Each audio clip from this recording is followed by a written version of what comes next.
Noon ng panahon, merong diyan sa Ongpin, merong mga kainan dyan na sa sidewalk na kalatag. Marami sila. Ayo, dinadayo yung kainan dyan. Ang pangalan ay Estero. Natatandaan ninyo. Masarap.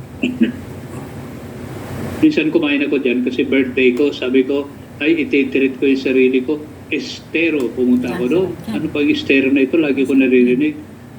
Nung nakadating na ako doon, di pumili na ako ng isang stall. Oy, masarap yata dito. Tapos may lumapit sa akin na binata, kung gusto ka raw mag-shine. Sabi ko, wala naman ako sapatos. Sabi ko, yung suot ko ay sandals, hindi ito sinashine. Pero sabi ko, birthday ko ngayon, ititreat na lang kita. Halika, kain tayo. So, nilibre ko siya. Ako, tuwang-tuwa. Dala niya yung social box niya eh. Tapos, yun kwentuhan na kami, palitan na mga experiences, taga-sell siya, mga paborito yung gawain, trabaho niya. At a certain time, nagtanong siya, Sir, baka meron ko yung alam ng trabaho. Kasi ayoko nang mag-shine. Sabi ko, mahirap yun kasi taga-Tagaytay ako eh, babalik ako ng Tagaytay.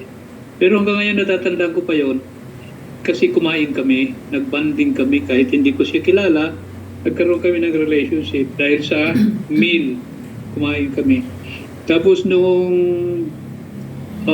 nasa Vienna ako, nung mag-isa akong kakain noon, may dala akong supot kasi binigang ang tigi-isang supot ng lunch. Merong isang 6-footer na babae, nakita ko, ano siya, Austrian, may kasama siyang grupo, kasi ando niya sa Tupapa eh. So, mga Catholic to. Nung nakita niya ako nag-iisa, tinawag ako. Tapos yun, tanungan na, taga saan ako, ano ginagawa ko sa Vienna, ganyan, kwentuhan na, sabi ko, nag-aaral ako. Tapos, kumain. Dahil sa kainan na yon, nagkaroon kami ng banding ng 6-footer na, na babae. In-invite niya ako sa bahay nila, sa isang bayan sa Austria. Napakahirap ng pangalan ng bayan nila. Ang pangalan ay Deutschlandsberg Steiermark Österreich. Ang hirap isulat noon. Kasi noon, wala pang cellphone. Nagsusulatan kami kasi naging friends kami. No? Taga Deutschlandsberg Steiermark Österreich.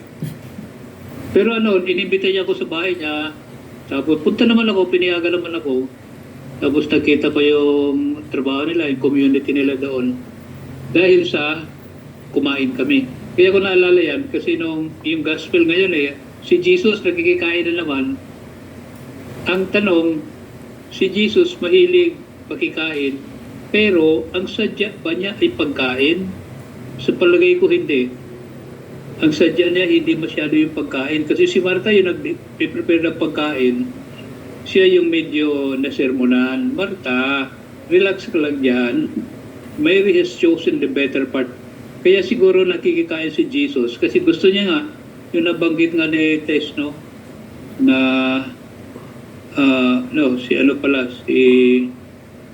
yung giving attention to the Lord, focus to Him, no? Yung ginawa ni Mary.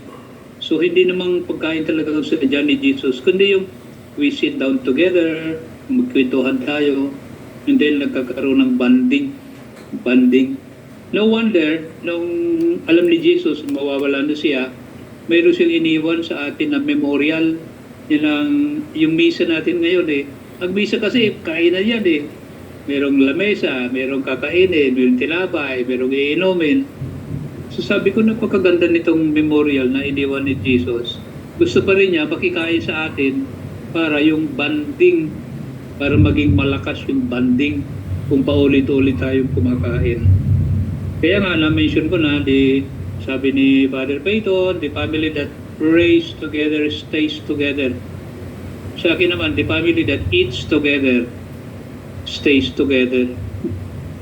So, kaya yung misa napakahalaga sa akin kasi at least, para sa mga Katoliko, once a week, makikikain tayo kasi nag-i-invite si Jesus para mas maging matibay ang ating pagkikipagbanding sa Kanya. End of sharing.